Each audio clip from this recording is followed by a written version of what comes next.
उत्तर प्रदेश के मुख्यमंत्री योगी आदित्यनाथ का ऑपरेशन कोटा शुरू हो चुका है। छात्रों को लेने गई 250 में से 100 बसें रवाना हो चुकी है और 150 बसें और रवाना होनी है। उत्तर प्रदेश से कोटा में करीब 8000 छात्र छात्राएं फंसे हुए हैं।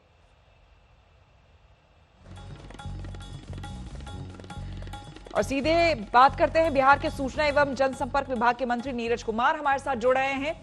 नीरज जी, सबसे पहले तो आपसे ये जानना चाहेंगे कि योगी आदित्यनाथ ने जो ये ऑपरेशन चलाया है उससे बिहार या फिर आप लोगों को परेशानी क्या हो रही है?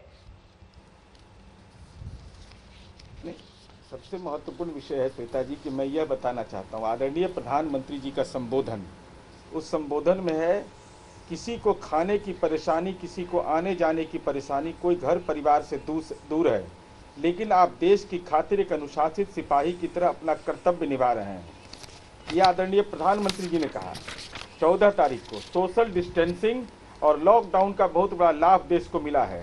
भारतवासियों की जिंदगी के आगे इसकी कोई तुलना नहीं की जा सकती जी। 14 अप्रैल को ही होम मिनिस्ट्री का बाकायदा ये सर्कुलर है। I would again to urge to strictly implement the decisions issued by MHA under the Disaster Management Act as contained in the consolidated guidelines without any dilution of the same। तो जब government of India ने यह कहा, आदरणीय प्रधानमंत्री जी ने निवेदन यह किया, उसके बाद जो गवर्नमेंट ऑफ इंडिया जो सर्कुलर होम डिपार्टमेंट ने जारी किया उसमें साफ तौर पर कहा हुआ है कि इसका परमिशन नहीं दिया जा सकता है, रूल 6 का ये वायलेशन है जी। तो मैं ये जानना चाहता हूँ इसकी कोई दवा नहीं है। लेकिन नीरज जी, अगर आप ये कह रहे हैं, अगर ऐसा ही होता तो भारत सरकार विदेशों से जो लोग हमारे फंसे हुए थे विदेशों में, उसे ही विशेष विमान से लेकर के भारत नहीं आई होती। और ये जो इंतजाम किया गया है, हमारे छात्र अगर कोटा में फंसे हुए थे, अलग अलग शहरों से बच्चे वहां पर फंसे हुए हैं, तो उसके लिए तो सवाल ये भी बिहार सरकार पे उठ रहे हैं, खुद बच्चे भी उठा रहे हैं कि आखिर बिहार से ऐसा क्यों नहीं कदम उठाया गया? सोशल डिस्टेंसिंग का पालन तब भी किया जा सकता है। नहीं, आप मेरे पास बयान है आगरा के मजिस्ट्रेट का। उन्होंने कहा कि एक बस में 25 बच्चे जाएंगे, तो 25 बच्चे 75 मीटर का कौन सा बस है, जरा हम भी जानना चाहते हैं। उत्तर प्रदेश सरकार बताए कि 75 मीटर लंबाई का कौन सा बस होता है, हम लोग तो अपने जीवन में नहीं देख पाए हैं। ये सोशल डिस्टेंस का अनुपालन कैसे? और नहीं, तो आपके हिसाब से कोटा में आप भी जानते हैं, पूरा देश जानता है कि पूरे देश भर के बच्चे इंजीनियरिंग और मेडिकल की पढ़ाई के लिए जाते हैं और वहां पर पीजी में रहते हैं। ऐसे समय में, लॉकडाउन के समय में, जब वहां पर उन्हें खाने पीने की दिक्कत हो रही है, अपने परिवार से दूर है वो बच्चे, इंस्टीट्यूशन बंद है, सब कुछ, ऐसे में आपको नहीं लगता कि सही तरीके से राज्य अगर लाने की कोशिश कर रही है, बच्चों को घर पहुंचाने की कोशिश कर रही है, तो उसमें गलत क्या है? नहीं, सबसे पहला कि बच्चे तो और जगहों पर हैं, हॉस्टल्स में है, नैनीताल में है, मंसूरी में है, बहुत सारी जगहों पर बच्चे हैं और उन बच्चों की ज़िंदगी हमारी ज़िंदगी है। और जब ये इन्फेक्शन का खतरा है तो क्या उन बच्चों की प्राण रक्षा का दायित्व तो हमारा नहीं है? अगर कोई परेशानी है तो उस राज्य सरकार से कोऑर्डिनेट किया करेंगे, हम लोग बात करेंगे, निवेदन करेंगे। बिहार के सभी अभिभावक लोग हम लोग को फोन कर रहे हैं, तो हम लोग क्या करते हैं? यानी कि आप कह रहे हैं कि योगी सरकार ने जो कदम उठाया है वो गलत है। आप योगी सरकार को कुछ कहना चाहेंगे अपनी तरफ से? मैं ये कहना चाहता हूं कि कोटा से जब ये पहला मामला प्रतिवेदित हुआ तो मुख्य सचिव बिहार सरकार ने इस संबंध में केंद्र सरकार से वार्ता किया और उसके बाद ये फैसले लिए जा रहे हैं, तो उससे पीड़ा जरूर हुई है हमको। और ये पांडिचेरी में भी लोग हैं, पांडिचेरी में तो जहाज जाता है, बिहार और उत्तर प्रदेश के लोग हैं, उनकी पीड़ा का क्या होगा? और जब इस आदरणीय प्रधानमंत्री जी ने कहा है कि सोशल डिस्टेंसिंग, दुनिया के अंदर ही कहा गया कि सोशल डिस्टेंस और लॉकडाउन ही एकमात्र रास्ता है, तो ये लॉकडाउन का अनुपालन है कि नहीं, सो हम जानना चाहते हैं। नीरज जी, आप मेरे सवाल का दरअसल सीधे जवाब नहीं दे रहे हैं। आपका यानी कि ये कहने का मतलब है कि योगी सरकार सोशल डिस्टेंसिंग का उल्लंघन कर रही है। जो कुछ भी हुआ, जिस तरह से बसेस भेजी गई है, छात्रों को लाया जा रहा है, वो गलत तरीके से लाया जा रहा है, लॉकडाउन का उल्लंघन हो रहा है। मैं केवल यह कह रहा हूं कि भावना के बदौलत निर्णय नहीं लीजिए। प्राण रक्षा का सवाल है, लोगों के जीवन रक्षा का सवाल है, यह महत्वपूर्ण विषय अभी है। जब एकमात्र लॉकडाउन और सोशल डिस्टेंस ही रास्ता है तो उसका वायलेशन क्यों कर रहे हैं?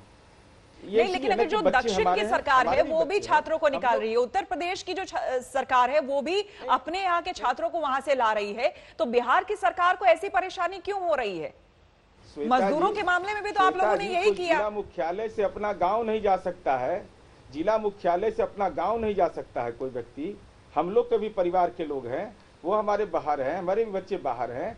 तो आज कोई जब दवा नहीं है, कल कुछ उनको हो जाएगा तो हमारी जिंदगी का क्या होगा?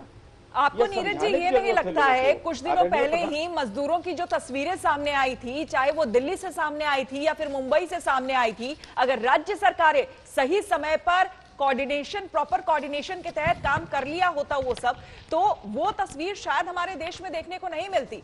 उसमें जितनी धज्जियां उड़ी है लॉकडाउन की, उससे ज्यादा क्या उड़ेगी? ये दुखद है। लोगों अगर आप संवेदनशील नहीं बनिएगा तो मुकाबला कैसे कर पाइएगा? नहीं तो आपकी तरफ से राज्य सरकार, बिहार सरकार, बिहार से सबसे ज्यादा मजदूर पूरे देश में जाकर काम करते हैं। ऐसे में आपकी सरकार की तरफ से क्या पहल किया गया? उन मजदूरों के लिए आप लोगों ने क्या किया या दूसरे राज्यों से आपने किस तरह से कोऑर्डिनेट किया? नहीं, बिल्कुल आपका सवाल बिल्कुल जायज है। हम लोगों ने जो प्रयास किया है वह प्रयास यह किया कि विभिन्न राज्य सरकारों से हम लोगों ने अनुरोध किया, और अनुरोध करके और बिहार फाउंडेशन के माध्यम से हम लोगों ने उनके भोजन आवासन की व्यवस्था की। राज्य के बाहर जो मजदूर रहते हैं उनके लिए देश का पहला राज्य बिहार बना जो उस दिशा में हमने काम किया कि उनके अकाउंट में पैसा दिए, और उनके परिजन जो गांव के अंदर रहते हैं अगर वो भी सरकार के क्राइटेरिया के अंदर आते हैं तो उनके लिए भी सुविधाएं दिया हमने। नीरज जी पहले तो ये बात बताइए, कुछ दिनों पहले की तस्वीर जो पूरे देश ने देखी, ये बताइए कि उत्तर प्रदेश की सरकारें ही बसों में भर भर के बिहार के मजदूरों को बॉर्डर तक छोड़ के आ रही थी, और नीतीश कुमार वहां से कह रहे थे कि भैया हम आने नहीं देंगे, जो जहां है वहीं पर रहे। तो आपने क्या किया अपने मजदूरों के लिए? सरकार ने भी किया। ये तो दिल्ली में भी हुआ, ये तो दिल्ली की सरकार ने भी किया। दिल्ली सरकार ने बिल्कुल ऐसा नहीं किया। दिल्ली की सरकार ने साफ तौर पर अरविंद केजरीवाल बाहर आए और उन्होंने कहा कि जो जहां है वही रहे, चाहे वो बिहार से हो चाहे वो किसी और दूसरे राज्य से हो, यहाँ खाने पीने की कोई दिक्कत नहीं होगी, वो रहे। श्वेता जी बस का अनाउंसमेंट हुआ था कि आनंद विहार जाइए, आपके लिए बस की व्यवस्था की गई है। ये दुखद है। मैं ये कह रहा हूँ कि ऐसे फैसले क्यों लेने पड़ते हैं भाई? इस चुनौती है। आज बिहार के आप कैसी बात कर रहे हैं नीरज जी? आप कैसी बात कर रहे हैं? उन्हीं बसों से तो बिहार के मजदूर पहुंचे। आप कैसी बात कर रहे हैं? ये इंतजाम आपने करवाया था, ये बिहार सरकार ने करवाया था? नहीं कर रहे हैं हम ये बिहार ने तो करवाया नहीं था, ये तो उत्तर प्रदेश सरकार की तरफ से इंतजाम किया गया था। आप लोगों की तरफ से क्या किया गया था, मैं ये जानना चाहती हूँ। आप लोगों ने तो अपने बॉर्डर्स, अपनी सीमाएं आप लोगों ने सील कर ली, और आप लोगों ने तो अपने दरवाजे खिड़की बंद कर लिए, अपने छात्रों के लिए भी बंद कर लिए और उन मजदूरों के लिए भी बंद कर लिए। नहीं तो फिर उन प्रवासी मजदूरों का क्या अपराध है? तो क्यों नहीं उनको बुलाया जा रहा है? नहीं तो आप लोगों की तरफ से क्या एक्शन लिया गया? नहीं, हमारी तरफ से हम लोगों ने आपत्ति, चलिए ठीक है, हम ये अनुरोध कर रहे हैं बार बार। चलिए ठीक है, ठीक है, आप मान रहे हैं नियमों को, लॉकडाउन का वायलेशन नहीं करिए। चलिए ठीक है, आप ये बोल रहे हैं कि लॉकडाउन का वायलेशन हम नहीं करेंगे, तो क्या आप इंतजार कर रहे हैं 3 मई का? 3 मई के बाद सरकार कुछ प्लान कर रही है इन मजदूरों के लिए, उन छात्रों के लिए जो अलग अलग जगहों पे, कोटा जैसे शहरों में फंसे हुए हैं, उनके लिए कुछ विचार कर रही है? अरे जब हम घर घर जाकर 48 लाख लोगों का सर्वे कर सकते हैं, हम इसका मुकाबला करने के लिए प्रतिदिन अपनी रणनीति बना रहे हैं। हमको भी चिंता इस बात की है कि इस चुनौती का हम कैसे सामना कर पाएंगे, सक्षम समय पर सही निर्णय। चलिए ठीक है, कोरोना दुश्मन है, ठीक है नीरज जी, समझते हुए अपनी लड़ाई को ये जारी सारे रखें। प्लान्स, ये सारा सर्वे अपनी जगह पे है, लेकिन फिलहाल जो मजदूर परेशानी झेल रहे हैं या जो छात्र परेशानी झेल रहे हैं, उनके लिए ये बताइए कि 3 मई के बाद का कोई प्लान है आप लोगों के पास? क्या बिहार सरकार उनके लिए कुछ सोच रही है?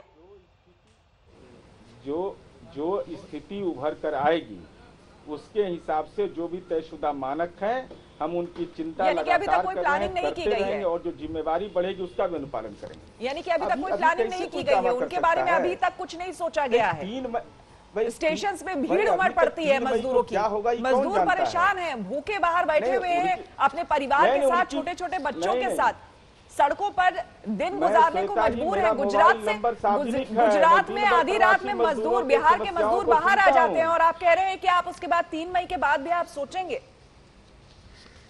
और बंगाल के मजदूर बिहार में नहीं रह रहे हैं, उत्तर प्रदेश के मजदूर बिहार सिवान में गोपालगंज के इलाके में नहीं है लेकिन क्या? बाकी राज्य अपने अपने लेवल पे कोशिश तो कर रहे हैं। उत्तर प्रदेश की सरकार ने अगर ये कोशिश की कि उनके फंसे हुए जो छात्र हैं उनको वापस कोटा से लाया जाए, उसे आप गलत ठहरा रहे हैं। तब 75 मीटर का बस कहाँ है? सोशल डिस्टेंस का पालन कैसे होगा? ये हमको बताए ना। 25 बच्चों को आप बैठा रहे हैं तो उनके जीवन को आप खतरा में डाल रहे हैं कि नहीं? हमको ही समझाएं लोग। 25 बच्चे कैसे एक बस में आ रहे हैं? 75 मीटर का बस कहाँ इजाद हुआ है? अगर नहीं हुआ है तो उन बच्चों के भविष्य के प्रति चिंतित होना चाहिए, उनके परिजन के प्रति चिंतित होइए, और ये सुविधा सबके लिए बराबर मिलना चाहिए। चलिए सबको सोचना चाहिए। इसी बीच एक चिट्ठी भी हम आपको दिखा रहे हैं। ओपन लेटर लिखा है तेजस्वी यादव ने आपकी सरकार को घेरते हुए। उन्होंने साफ कहा है कि कोटा प्लान पर तेजस्वी यादव ने ये ओपन लेटर लिखा है, जिसमें उन्होंने कहा कि छात्रों की घर वापसी पर बिहार सरकार असंवेदनशील क्यों है, क्यों कोई एक्शन नहीं लिया गया है सरकार की तरफ से। ये बेहद दुर्भाग्यपूर्ण है। क्या कहेंगे इस पर? जानकारी उनको, श्वेता जी, वो खुद प्रवासी बने हुए हैं, उनको बिहार में है नहीं। और जो आदरणीय प्रधानमंत्री जी ने अनुरोध किया था 7 सूत्री कार्यक्रम में, उसमें यह भी कहा था कि 60 वर्ष से ऊपर के लोगों का विशेष ध्यान रखिएगा। तो जो अपने परिजन का ध्यान नहीं रख रहे हैं, उनके सवाल पर कोई राजनीतिक टिप्पणी किया जाना आवश्यक है। वो तो जब भी आपदाएं हैं तो बाहर रहें। और उन्होंने जो सवाल उठाया उसका मैंने ट्वीट पर जवाब उनको कल ही दे दिया था। बीजेपी शासित जितने भी राज्य हैं, आप तो सहयोगी हैं सरकार में, ऐसे में ये बताइए, जब सभी राज्य सोच रहे हैं अपने यहाँ के, चाहे वो मजदूरों की बात हो, चाहे वो छात्रों की बात हो, बसेस भिजवाए जा रहे हैं, इंतजाम किए जा रहे हैं, तो आप सोशल डिस्टेंसिंग का ही पालन करते हुए आपने क्यों नहीं सोचा छात्रों के बारे में? आप भी तो कुछ प्लान तैयार कर सकते थे। कौन सा ऐसा राज्य है जिसने अपने प्रवासी मजदूरों में 10,11,000 जो प्रवासी मजदूर हैं उनकी मदद किया है? ये तो बिहार को ही अवसर प्राप्त हुआ है। 15,24,000 हमको आवेदन मिला, 10,11,000 लोगों की जो भी संभव है हम लोगों ने मदद किया। आदरणीय मुख्यमंत्री जी ने यह भी कहा कि आपके जो परिजन हैं उनके लिए भी हम लोग यहाँ काम कर रहे हैं। सवाल है कि उनके जीवन रक्षा का है सवाल ना। और ये जब परस्पर समन्वय का जब तक वातावरण नहीं बनेगा तो कैसे लड़ेंगे हम लोग? एक व्यक्ति आ जाता है, उससे कितना इन्फेक्शन फैलता है। अब उसका ट्रैवल हिस्ट्री से लेकर के उसका डिटेल यानी कि तैयारी ही नहीं है नीरज जी, यानी कि तैयारी ही नहीं है। और अभी भी यही चीज देखने को मिल रही है। आप 3 मई के बाद तक नहीं बता पा रहे हैं कि बिहार सरकार का आगे का प्लान क्या है, रोड मैप क्या है, वो किस तरह से आगे बढ़ेगी। श्वेता जी, अगर ये चिंता नहीं रहती तो हम लोग कैसे काम ही कर रहे थे? हम लोग ये काम कैसे कर रहे थे? अगर ये चिंता हम नहीं करते फिलहाल तो हमको प्रवासी बिहारियों की चिंता कैसे होती?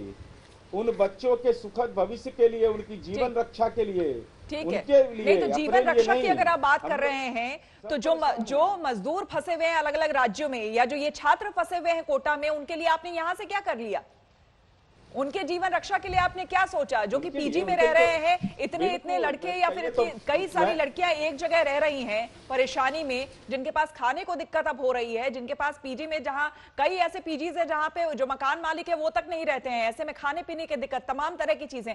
बिहार सरकार ने क्या कर लिया उनके लिए? ठीक है, परेशानी है, लेकिन हम लोग को जो ही जानकारी मिलती है, हमारे सूचना भवन को जानकारी मिलती है, हम लोगों को मिलती है, तो जो भी सक्षम दिशा निर्देश है उस जिला के अंदर बात करते हैं, उस राज्य सरकार से निवेदन करते हैं, और ये उसको फॉलो अप भी देखते हैं हम लोग, उसमें क्या हुआ अब तक। चलिए, फिलहाल छात्र तो आपसे गुजारिश ही कर रहे हैं, और छात्रों ने एक तरह से अपनी नाराजगी भी दिखाई है कि जब दूसरे राज्यों की सरकारें अपनी बसेस भेज रही हैं, उन्हें अपने घर वापस बुला रही है, तो ऐसे में बिहार सरकार ऐसा क्यों नहीं कर रही है? तो ये असंतोष और ये दुख कहीं ना कहीं उन छात्रों में है कोटा के। बहुत बहुत धन्यवाद आपका हमसे नीरज जी बात करने के लिए।